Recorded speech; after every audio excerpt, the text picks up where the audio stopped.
Hey, and welcome. It's been a while since I posted a video, but as for most of you, life has been full of twists and turns. And I know, intellectually that this is about growth and expansion for all of us, but not always easy to accept. So today I'm excited to announce that I am transitioning the Resiliency Project into a Reclaiming Our Health Together project. And so I wanted to introduce myself to people who don't know who I am. I'm Sarah Shulman. I'm the medical director of this new enterprise, and I'm a physician. I left a 30-year hospital position in Boston to pursue a career in coaching people to reclaim their health.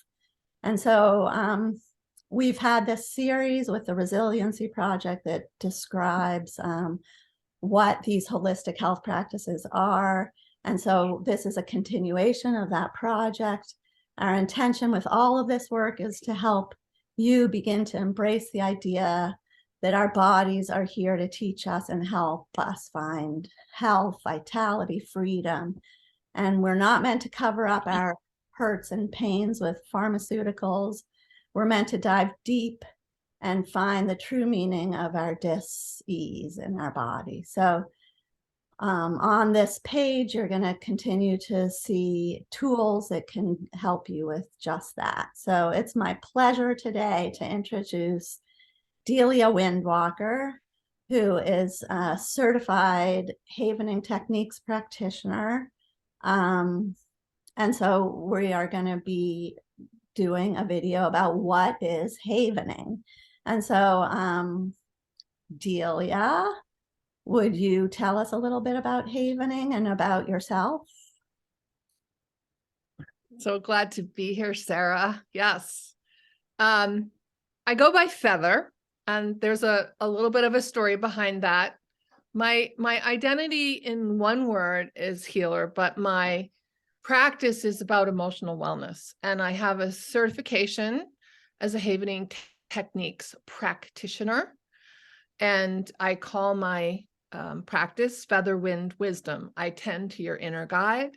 And it's a combination of ancient healing arts, which I've explored probably for most of my life in one way or another, with a very new in that it's 21st century neuroscience, brain science. And there's a very interesting way that the Havening techniques came about.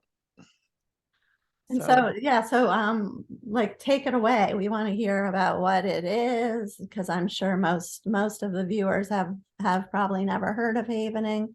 And and then we can get into how it helps, and what a typical session would be like. And yeah, so tell us a little bit more about, like, I know a little bit from you, but tell the audience. So the founders of the Havening techniques are twin brothers, and that's interesting of itself. And they've both attained medical degrees. Ronald Rudin, who is an MD and first got PhD in organic chemistry, and then I guess he hadn't had enough schools, so he went back and became an MD. And he's been practicing medicine. I believe he's still practicing medicine. He's in his 70s. And then he also, his brother, Steve Rudin, is a dental practitioner, I believe retired, but he is the world's expert on dental phobias, and he was a dental surgeon. So together as a team, they got very interested in a phenomenon that Ron discovered in his medical office after a friend challenged him to try to cure phobias with the tapping techniques, which you may have heard of. And if you haven't, there's a guy named Roger Callahan who's written a book. I think that one's Emotional Freedom Techniques. But they're really only the beginning of the story. Ron tried the tapping techniques to cure a phobia, and he had a colleague who was afraid of cats, and she was in her 50s. And he cured it. And because he's a medical doctor, he likes to say, I cured it. And then he said, well, I did it just one time, so I got to verify this. So he instructed his secretaries to ask anyone with an appointment at intake if they had a phobia and if they would let him try to cure it. And after 5 more cures, he was sold on, okay, there's a reason this happens. And after really about 10 years of research, reading papers about what happens with touch in brain chemistry and phobias in particular, and many other things. He has stacks and stacks of research papers that he and Steve read and talked about. They came up with this, and maybe it's a theoretical model, but there's definitely writing about it. There's a textbook called When the Past is Always Present that explains how it works. But in a nutshell, when we do touch, and this is a Havening touch, when we do touch on our hands, our face, and from shoulders down to elbows, these are the ones that we learn as practitioners, we change the response of our skin changes our brain chemistry. It's called an electrocutical response, which means we create an electrical signal because that's what touch does to inform the nervous system that something's happening. And that actual change in our chemistry is created by the fact that when we're making this touch, it tells the brain to put out another level of delta waves, which are calming brain waves. So most people don't have a lot of delta wave activity when you're awake. If you're a really great meditator or a yogi or something, you might have high delta waves, but usually we only get it in deep sleep. So this is kind of a brain hack into having those brain waves. And then the other thing that happens is we have a change in our brain chemistry. And so the brain chemistry changes are related to downregulating the chemical responses, the neurochemical responses that are stress. So that's like cortisol and norepinephrine and adrenaline, and upregulating or increasing what I like to call the God's alchemy cocktail, which are the really great neurochemicals, GABA, oxytocin, dopamine, and serotonin. So this is the theoretical model. And then the Havening techniques are applied to many other situations other than phobias. Wow, that's a great explanation. So maybe now would be a good time just to, I mean, you kind of did, but to go over, because Sure. In one of the slides you showed in the very beginning, you were talking about that there's like a do-it-yourself thing, so that can take people out of anxiety and, you know, be a moment-to-moment thing. And then there's actually going to a session with a Havening practitioner. And so maybe you could talk about the two different, like what that's all about. Sure. And then I can put up a slide too to help it solidify. So you might want to just try this while I'm talking, to just do your hands. And if you feel like it, you know, do your face, your hands need to be clean, and you don't want to mess up your makeup if you're wearing makeup. You want to take off your glasses if you're wearing glasses. But this can just be a way to enter into your own space for tuning in to getting ready for a class, for getting ready for your day, for calming down after a moment of some kind of stress, you know, bad news, or, you know, something else added to your to-do list. And you can try right now to just think about where you are in a 0 to 10 level of kind of elevated awareness of anxiety or distress in your life. You could write that down. And then at the end of the program, if you have done this while we've been talking, you could check in and see where you are. And if it's different, it could be different. It might not be, but it could be. And a lot of times you'll notice people doing this hand havening, rubbing a piece of chalk together or a magic marker while you're giving a lecture. Very common. I know that from being in college. You know, the way people pace is also a way to create delta waves. So swaying, and it can you can also increase delta waves with eye movement left, right. And that's a whole other modality that kind of informs the way that havening works. It's certainly one of the things that Dr. Rudin explored. So I'll just put up a slide about the different ways that havening is used.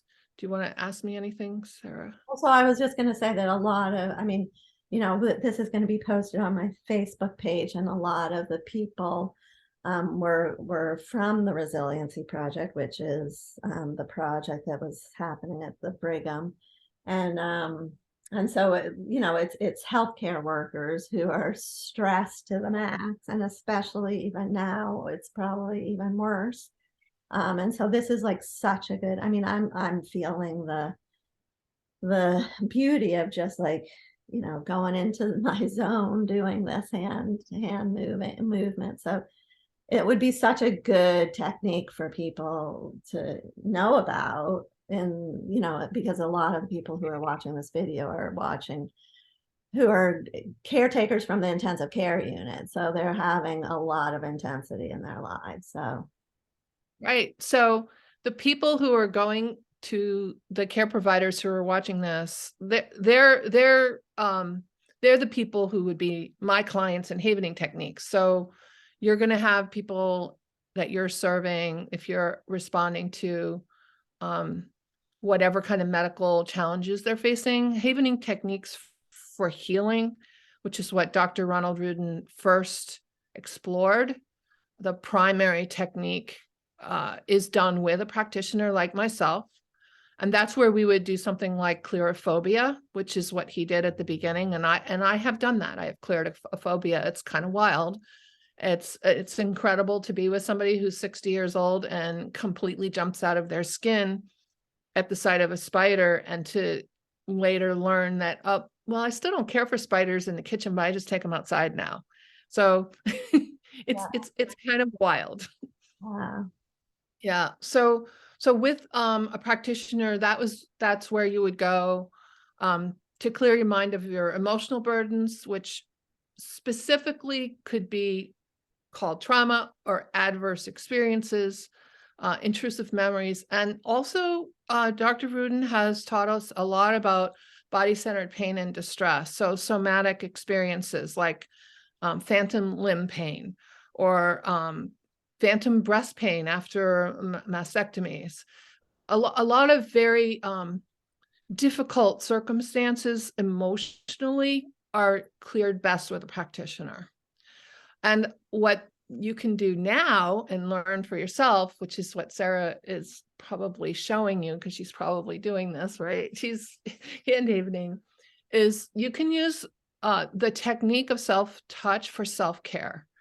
So that means reducing your own stress and creating calm, avoiding burnout, and really increasing resiliency. So when you've had a tough day, there are lots of ways you can use havening on yourself to let go of what you experienced and not bring it home with you. And this means also that you can reduce and prevent intrusive and negative thinking. So I really like to teach people how to do it, but I also like to stress that you can't clear everything yourself. That's why there are medical practitioners. Awesome. So yeah, keep going. Yeah, so you know, having routine and emergent care needs met by a practitioner is important, but as a lifestyle, which is what I have with havening techniques, oh, I do go to a practitioner too, but it's really a lot of daily work. So it's just like taking care of your teeth, your oral health. You brush your teeth, you create some calm, you floss, you increase your resilience, right? And you rinse and you're refreshed. And that's really what I feel the havening techniques is about.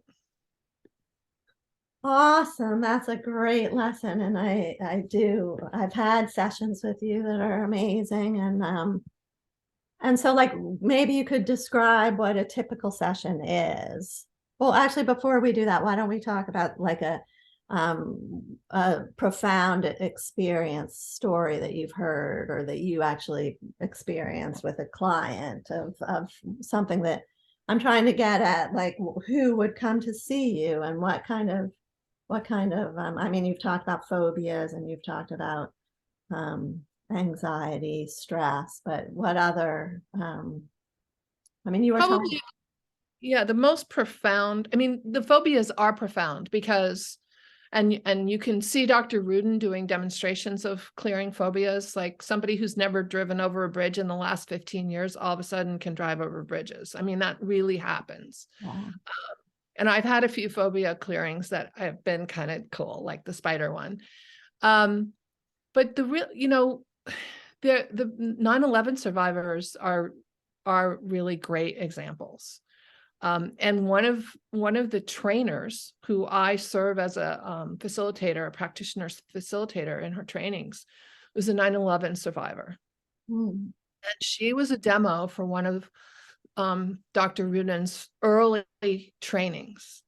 That meant he invited her to come in front of his students, and he has such great confidence in this protocol, to be a demonstration of how profoundly easy it is to clear the baggage and the weight of an incredibly emotional experience. It was trauma. She had been in one of the South Tower lobbies. Well, I don't know which tower, but somehow I thought it was the South. And she was at an ATM machine. She was pregnant, 8 months pregnant, and she got out. That experience was on top when Dr. Rudin interviewed her, and it was about, I think it was 12 or 13 years after 9/11. It was so on top that when he asked her distress, and he could see it in her body too, you can see physical somatic manifestations of an experience, right? Like, oh, she's back there in front of the ATM, and she was at 9 or a 10. She was definitely elevated to that worst distress you could possibly imagine, because she had it in the recall like that. He just had to ask a few questions. And the protocol is activating the distress and making sure you take a measurement of the distress. So this is a facilitated session. And then the very first thing we do after we activate is we provide, or the client provides, the touch, and preferably on the face, in my humble opinion, because that's the most electrocutical response, and a distraction. So the distraction can be something as simple as asking one to recite the alphabet, or sing Twinkle, Twinkle, Little Star, or do a little bit of a word game or some math. It's just a way of taking what's going on in the mind and allowing an electrocutical activity to happen in the amygdala, where trauma and traumatic memory emotions are stored. So it's not where the story is stored, it's where the emotional fight, flight, freeze, freak out, defensive rage, and collapse, fawn, faint is going to get activated. So that activation creates a situation where the chemistry that the delta wave is creating opens up some channels to basically depotentiate or de-encode or erase the memory of the traumatic emotional experience. Gone. So within 15 minutes, when Dr. Rudin, or whoever it was who was the facilitator, I think it was Dr. Rudin, said, "So what do you see now when you look back on 9/11? And she sounded like a news reporter. Wow. She was watching what was happening, and she was not activated. And it was such a profound change. It did kind of change the course of her life. This particular person is also, I mentioned, she's now a trainer. And it was because, so she was a securities lawyer.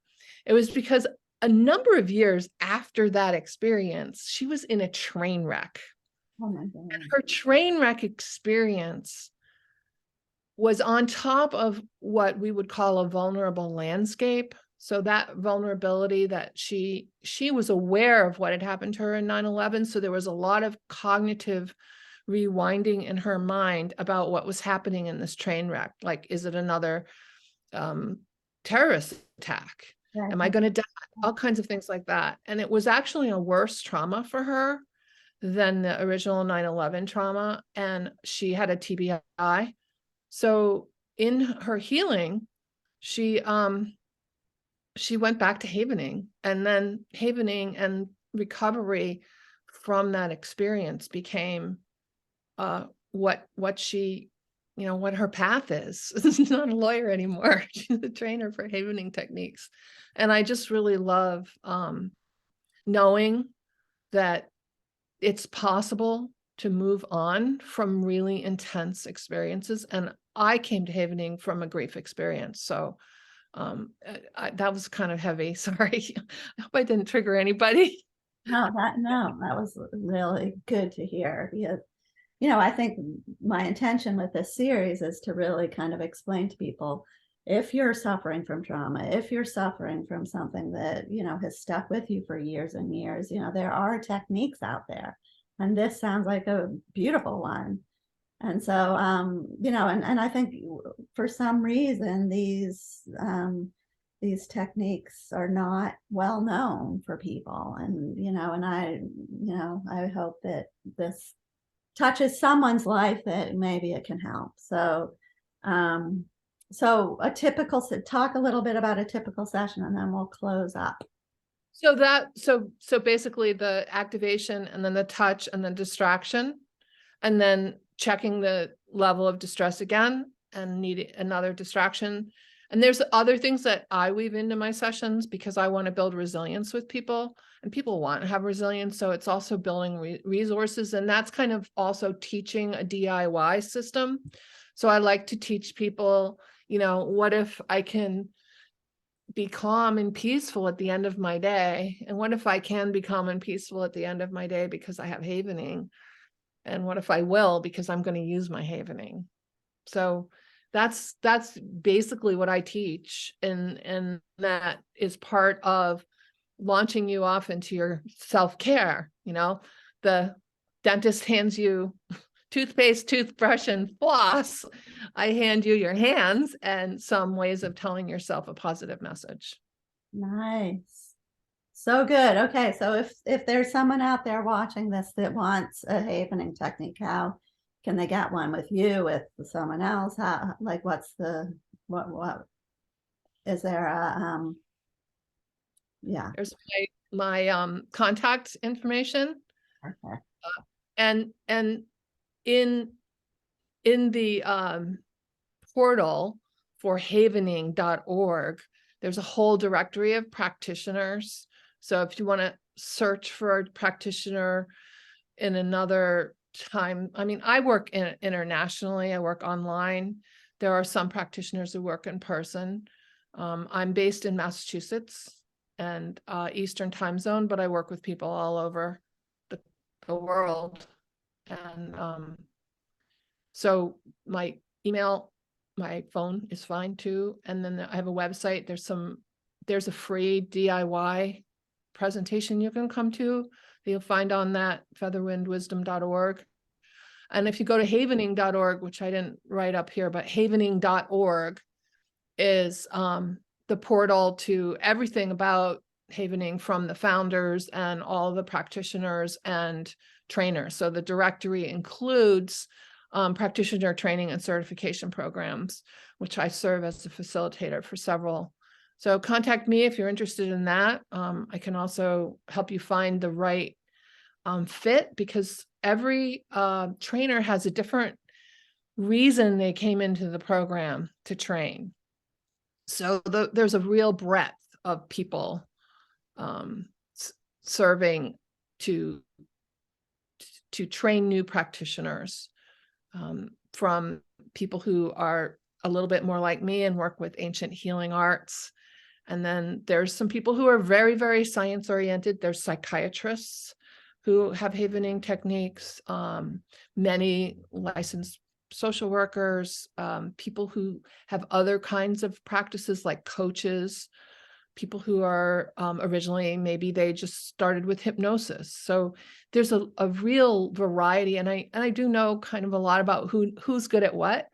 And in Sarah's old world, we have one trainer who is a midwife, and she primarily trains midwives. Yeah.